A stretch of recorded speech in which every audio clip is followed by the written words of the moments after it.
ஒரு அடர்ந்த காட்டு பகுதியில மோட்டு சோட்டு அவங்க பையன் சிக்கியோட வாழ்ந்துட்டு வந்தாங்க. இவங்க வாழ்க்கை ரொம்பவே சந்தோஷமா இருந்துச்சு. ஆனா அது ரொம்ப நாளைக்கு நீடிக்கல. மோட்டு, எனக்கு நல்லாவே தெரியுது என்னுடைய நாட்களை நான் எண்ணிட்டு இருக்கேன்னுட்டு. என்னுடைய குழந்தைய மட்டும் நீங்க பத்திரமா பார்த்துக்குங்க. உங்களை விட்டு பிரியணும்னு நினைச்சா எனக்கு ரொம்பவே கஷ்டமா இருக்கு. சோட்டு கிளி இப்படி பேசிட்டே இருக்கும் போது இறந்து போயிடுச்சு. பாவம், மோட்டு கிளியும் அவங்க பையனும் ரொம்பவே கஷ்டப்பட்டாங்க. இப்படியே சில நாட்கள் போச்சு. நான் இப்படியே வீட்டில் இருந்தா வேலைக்கு ஆகாது. என்னுடைய குழந்தைய யாராச்சும் பார்த்துக்கிறவங்க கிடைச்சா எனக்கு ரொம்ப சந்தோஷமா இருக்கும். என்ன பண்றது? சரி, ராணி காகத்துக்கிட்ட கேட்டு பார்க்கலாம். இப்படி நினைச்ச மோட்டு கிளி ராணியோட வீட்டை நோக்கி பறக்க ஆரம்பிச்சுது. ராணி, எனக்கு ஒரு உதவி தேவைப்படுது. அந்த உதவி செஞ்சுனா உனக்கு தேவையான பணத்தை நான் கொடுக்கறேன். என்ன மோட்டோ, உதவின்னு கேட்டுட்டு அதுக்கான பணத்தையும் கொடுக்கறேன்னு சொல்றியே? ஆமா, என்ன விஷயம்னு சொல்லு. பணம்னு சொன்னா நான் என்ன வேணா செய்வேன். ராணி, உனக்கே தெரியும், கொஞ்ச நாளைக்கு முன்னாடி என்னுடைய மனைவி இறந்து போயிடுச்சுன்னுட்டு. அன்னிலிருந்து நான் வேலைக்கே போகல. அதனால தினமும் என்னுடைய பையனை நீ பார்த்துக்கணும். அதுக்கான சம்பளத்தையும் நான் கொடுத்துடுவேன், சரியா? சரி மோட்டோ, நாளைக்கு காலையில உன்னுடைய வீட்டுக்கு வரேன். ஆனா மாசம் தவறாம எனக்கு 20,000 ரூபாய் கொடுத்துடணும், இப்பவே சொல்லிட்டேன். இப்படியே மறுநாள் பொழுது ஆச்சு.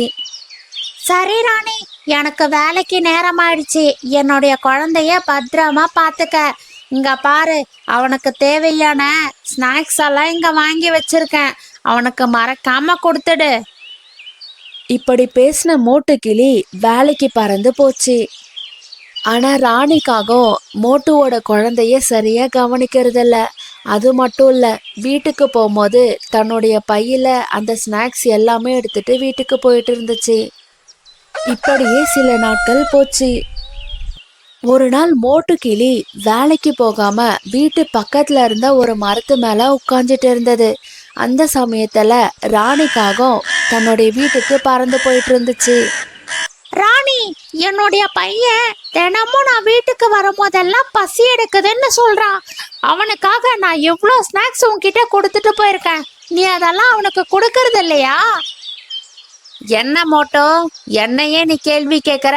உன்னுடைய பையன்தான் மொத்த ஸ்நாக்ஸுமே சீக்கிரமாவே சாப்பிட்டு முடிச்சிடுறான்.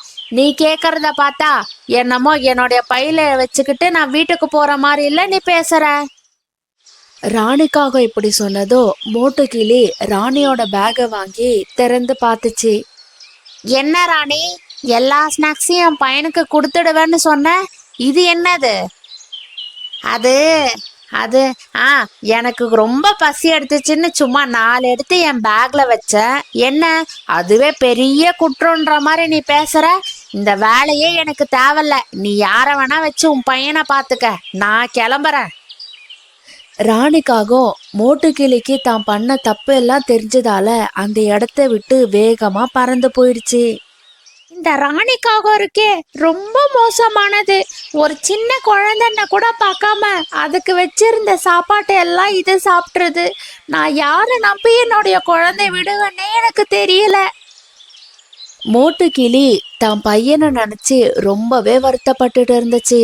அந்த சமயத்துல அந்த வழியா பறந்து வந்த சீதாவும் புறாவும் மோட்டு கிளிய பார்த்ததும் அங்க பறந்து வந்தாங்க. என்னாச்சு மோட்டு, எதுக்காக இங்க வருத்தமா உட்காந்துட்டு இருக்க? ஆமா, உன்னுடைய பையன் எப்படி இருக்கான்? நல்லா இருக்கானா? மோட்டு கிளியும் நடந்த எல்லா விஷயத்தையுமே புறா கிட்ட சொல்லுச்சு. மோட்டு, உனக்கு ராணி அக்காவை பத்தி நல்லாவே தெரியும்ல. எதுக்காக அவங்க கிட்ட போய் உன்னுடைய பையனை விட்டுட்டு போன? அவங்க எவ்வளோ மோசமானவங்கன்னு தெரியுமா? என்ன பண்றது சீதா, எனக்கு வருமானம்னு ஒண்ணு இருந்தா தானே என்னுடைய பையனை நான் பாத்துக்க முடியும். யாரை நம்பி விட்டுறதுன்னே எனக்கு தெரிய மாட்டேங்குது. மோட்டு அண்ணா, உங்களுக்கு எந்த பிரச்சனையும் இல்லைன்னா உங்களுடைய பையனை நான் பாத்துக்கிறேன். ஆமா மோட்டு, சீதா சொல்றது சரிதான். உன்னுடைய பையனை சீதாவை விட யாரும் நல்லா பார்த்துக்க முடியாது. நீ சீதாக்கிட்டே உன்னுடைய பையனை ஒப்படைக்கலாம். மோட்டுவுக்கும் சீதா சொன்ன யோசனை ரொம்பவே பிடிச்சிருந்தது. மறுநாள்ல இருந்து தன்னுடைய பையனை சீதா வீட்லயே எடுத்துட்டு போய் விட்டுச்சு. சரி சீதா, எனக்கு வேலைக்கு நேரம் ஆயிடுச்சு. என்னுடைய குழந்தைய பாத்துக்க. நான் சாயங்காலமா வந்து என்னுடைய பையனை அழைச்சிட்டு போறேன். நீங்க பார்த்து பத்திரமா போயிட்டு வாங்க. உங்களுடைய பையனை பத்தி நீங்க கவலையே பட தேவையில்ல. நான் ரொம்பவே நல்லா பார்த்துப்பேன். மோட்டு கிளியும் வேலைக்கு நேரமானதால அந்த இடத்த விட்டு பறந்து போச்சு. நீங்க ராணி ஆண்டி மாதிரி இல்ல.